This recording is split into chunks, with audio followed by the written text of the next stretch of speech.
Assalamualaikum warahmatullahi wabarakatuh. Perkenalkan, nama saya Asita Koja dengan NIM 1066062 dari Teknik Informatika B.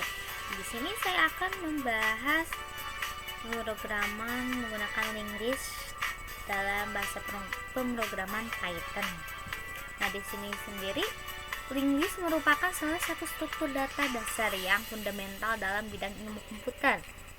Jadi dengan menggunakan linglist, programmer dapat menyimpan datanya kapanpun dibutuhkan.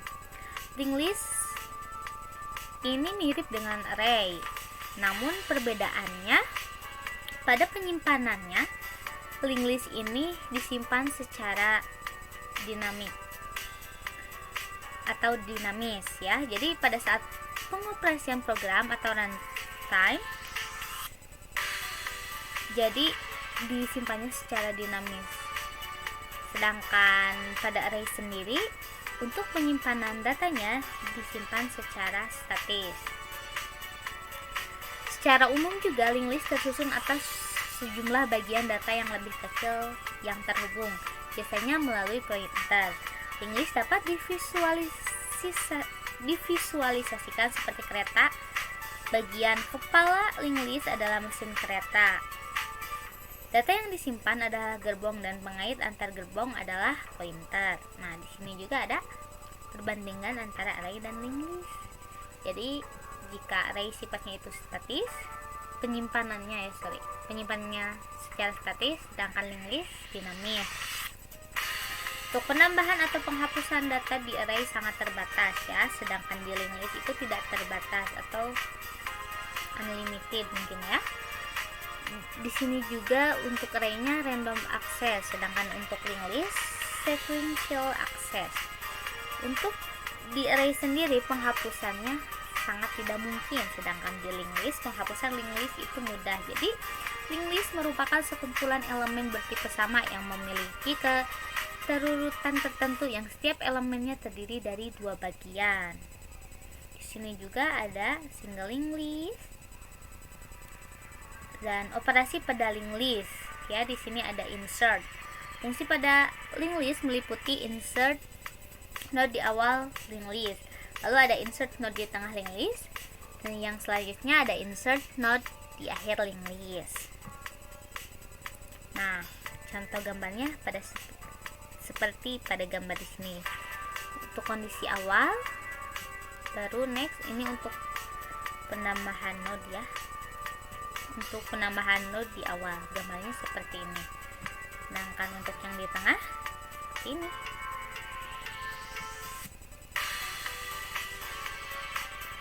Selanjutnya juga ada fungsi delete pada linglist, yaitu meliputi delete node di awal linglist, lalu ada delete node di tengah linglist, dan yang terakhir ada delete node di akhir linglist ya.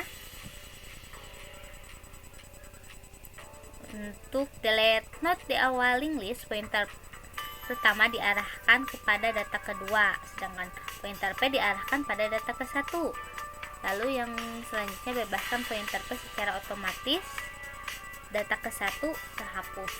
Jadi urutannya seperti pada gambar di sini ya. Nah, untuk delete node di tengah, yang pertama arahkan pointer first sampai dengan data yang dituju. Ini yang dilingkarin.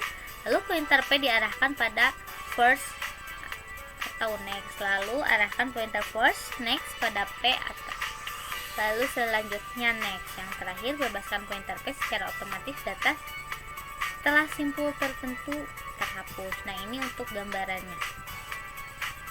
Dan untuk yang terakhir di sini ada delete node di akhir linglist. Yang pertama itu telusuri simpul sampai dengan first, next sama dengan null. Nah, selanjutnya arahkan pointer P ke first, lalu ketiga bebaskan pointer P ke next simpul terakhir, lalu keempat arahkan P ke next null. Untuk gambarannya seperti pada gambar di sini ya. Nah, selanjutnya sini ada contoh bahasa pemrograman C++ untuk program tambah dan hapus linglist. Nah, untuk tugas di sini saya ditugaskan untuk membuat program tambah dan hapus link list menggunakan bahasa Python. Kita langsung buka saja.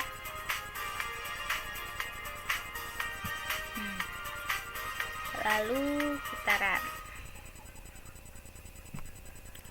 Nah, tampilannya akan seperti ini. Nah, ini ada fungsi import OS ya. Digunakan untuk mengimport modul, merupakan modul pada Python agar Python itu sendiri berinteraksi secara langsung terhadap sistem operasinya ya. Ini OS sistem CLS untuk menghapus layar. Lalu ini dev menginisialisasikan fungsinya. Dev itu sebagai fungsi. Nah, di sini input, masukkan.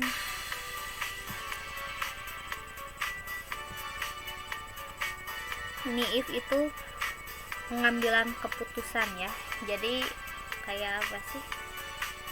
Kayak kita membuat suatu keputusan, ada pilihan ya. Jika tidak berhasil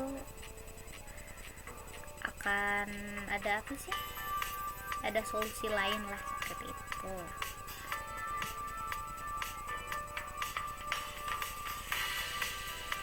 Jadi jadi fungsi si if ini atau pengambilan keputusan kondisi if, elif atau else sendiri merupakan lanjutan atau percabangan logika dari kondisi if. Dengan elif, nah ini untuk elif sendiri kita bisa membuat kode program yang akan menyeleksi beberapa kemungkinan yang bisa terjadi, hampir sama dengan kondisi else. Bedanya kondisi elif ini bisa banyak atau tidak hanya satu. Jadi opsinya banyak ya, jadi tidak hanya satu kan. Kalau if atau itu hanya satu ya. Else kondisinya hanya memberikan salah satu gitu. Kalau untuk elif sendiri memberikan solusi atau kondisi yang tidak hanya satu. Nah, contoh di sini banyak ya. Jadi di sini itu ini kan print untuk menampilkan program yang ada di dalam ini ya. Jadi kita membahas yang if ini. Jadi kita kan di sini input pilihan akan menampilkan pilihan ini. Jadi jika kita menekan tanda 1 akan menampilkan tambahan awal list, tambah awal list. Lalu opsinya memunculkan tampilan yang nomor 2, tambahan akhir, seperti itu. Untuk selanjutnya juga seperti itu. Lalu langsung kita coba saja ya. Di sini kita coba pilihan tambah awal, masukkan nama, misalnya nama saya sendiri Asifa, umur misalnya 19, tinggi bebas. Nah, jadi akan kembali lagi seperti itu. Kita coba yang nomor 2.